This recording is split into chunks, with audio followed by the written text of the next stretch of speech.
అనకాపల్లి జిల్లాలో ఏసీబీ అధికారులు భారీగా దాడులు నిర్వహించారు. నక్కపల్లి తహసీల్దార్ కార్యాలయం పరిధిలోని పెద తీర్నార్ల విఆర్ఓ కొప్పిశెట్టి చిట్టిబాబు 1,50,000 రూపాయలు లంచం తీసుకుంటూ ఏసీబీకి రెడ్ హ్యాండెడ్ గా చిక్కాడు. అనకాపల్లి జిల్లాలో ఏసీబీ అధికారులు భారీగా దాడులు నిర్వహించారు. నక్కపల్లి తహసీల్దార్ కార్యాలయ పరిధిలోని పెద తీనార్ల విఆర్ఓ కొప్పిశెట్టి చిట్టిబాబు 1,50,000 రూపాయలు లంచం తీసుకుంటూ ఏసీబీకి రెడ్ హ్యాండెడ్ గా చిక్కాడు. ముక్క శ్రీను అనే రైతు భూమి మ్యూటేషన్ పాస్ బుక్ కోసం 3 సంవత్సరాలుగా తిరుగుతుండగా పని చేయడానికి 1,50,000 రూపాయలు డిమాండ్ చేస్తున్నట్లు సమాచారం. బాధితుడి ఫిర్యాదు మేరకు విశాఖ ఎయిర్పోర్ట్ వద్ద లంచం తీసుకుంటున్న సమయంలో ఏసీబీ అధికారులు చిట్టిబాబును పట్టుకున్నారు. డీఎస్పీ రమణమూర్తి నేతృత్వంలో కేసు నమోదు చేసి నిందితుడిని ఏసీబీ కోర్టులో హాజరుపరచనున్నట్లు అధికారులు తెలిపారు. రెవెన్యూ శాఖలో అవినీతికి ఇది మరో నిదర్శనంగా మారింది. ఎవరైతే ఉన్నారో శ్రీనివాస్ గారు, వారు పెద్ద తీనార్ల రెవెన్యూ విలేజ్ కి సంబంధించినటువంటి గ్రామంలో 5 ఎకరాల 57 సెంట్లు జిరాయితీ భూమి రికార్డెడ్ గా కొనుక్కొని రిజిస్ట్రేషన్ చేయించుకున్నారు 2023 ప్రాంతంలో. తదుపరి కొనుక్కున్న తర్వాత అవి 2 వేరువేరు సర్వే నెంబర్లో ఉండేటువంటి భూమి. ఆ వివరాలు రిజిస్ట్రేషన్ డాక్యుమెంట్లోని అలాగే ఈసీలోని అన్నిట్లోని క్లియర్గా పొందుపరచబడింది. తదుపరి ఏంటంటే అతను మ్యుటేషన్కి చేసుకున్నప్పుడు ఆ మ్యుటేషన్లో 2 సర్వే నెంబర్లో 1 సర్వే నెంబర్కి సంబంధించిన మాత్రమే మ్యుటేషన్ జరిగింది, రెండోది జరగలేదు. ఆ విషయం అతనికి తెలీదు.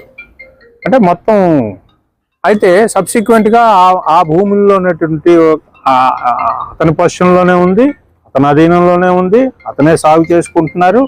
అతను కొబ్బరి మొక్కలు వేసుకోవడం జరిగింది.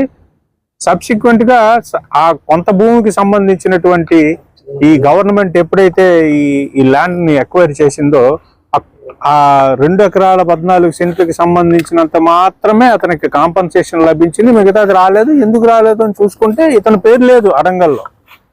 అసలు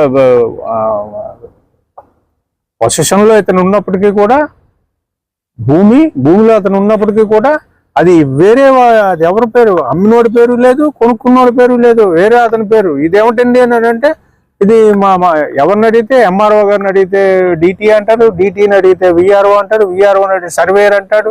మీ సర్వే ఇతను పబ్లిక్ ఇతనికి తెలియదు. ఏం చేస్తాడు, తిరుగుతున్నాడు అప్పటి నుంచి 2023 నుంచి కూడా ఆ ప్రాంతం నుంచి కూడా అతని యొక్క భూమి కోసం తిరుగుతున్నాడు. దాంతో వీళ్ళు ఇతన్ని చూసి లక్షలు లంచాలు అడగడం మొదలెట్టాడు. దాంతో ఇతను విసుగు చెంది ఈ సదరు విఆర్ఓ ఎవరైతే ఉన్నారో గత ఎన్నో సంవత్సరాల నుంచి అదే ఊర్లో పాతుకుపోయినటువంటి కొప్పిశెట్టి చిట్టిబాబు, ఈ విఆర్ఓ చాలా హ్యూజ్ అమౌంట్స్ డిమాండ్ చేయడం జరిగింది. సబ్సిక్వెంట్గా ఇతను ఎవరైతే ఉన్నారో ఈ కంప్లైంట్ మా దగ్గరికి వచ్చి మొన్న 7వ తారీఖున కంప్లైంట్ చేయడం జరిగింది. కంప్లైంట్ చేసి అతను 1,50,000 రూపాయలు డిమాండ్ చేశాడు. అది టెంపరీగా కొద్ది మొత్తం.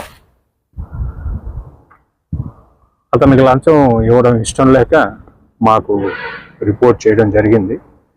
8వ తారీఖుని రిపోర్ట్ చేసిన తర్వాత మేము కేసుగా నమోదు చేసుకుని ఈరోజు అతను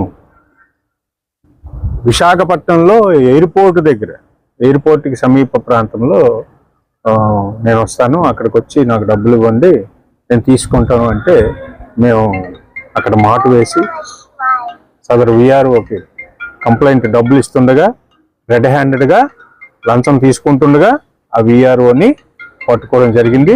అతని దగ్గర ఉండేటువంటి 1,50,000 రూపాయల నగదును కూడా స్వాధీనపరుచుకొని ఆ రికార్డ్స్ వెరిఫికేషన్ మొత్తం అన్నీ కూడా ఇక్కడ మన నక్కపల్లి ఎంఆర్ఓ తహసీల్దార్ గారి ఆఫీస్లో ఉన్నాయని చెప్తే ఇక్కడికి మేము వచ్చి ఇక్కడ మేము ఫర్దర్ ప్రొసీడింగ్స్ కండక్ట్ చేస్తున్నాము. అదేవిధంగా ఇతను అరెస్ట్ చేస్తాము, రేపు ఏసీబీ కోర్టు వైజాగ్లో హాజరుపరుస్తాము. ప్రజలందరికీ కూడా తెలియజేయవలసింది ఏమిటంటే ఎవరు కూడా ఎవరికి ఏ ప్రభుత్వ అధికారికి లంచం ఇవ్వాల్సిన అవసరం లేదు. వారి చేత పని చేయించుకోవడం ప్రజల యొక్క హక్కు. అట్లా ఎవరైనా సరే లంచం అడిగితే ఇమీడియట్ గా 1064 1064 ఇది టోల్ ఫ్రీ నెంబరు. దీనికి కాల్ చేసి మాకు చెప్తే మేము ఇమీడియట్ గా యాక్షన్ తీసుకుంటాం. అండి అతను కూడా అతను ఇంట్లో కూడా ఆ నివాస గృహాల మీద కూడా మా టీమ్స్ మేము వెరిఫై చేస్తాం.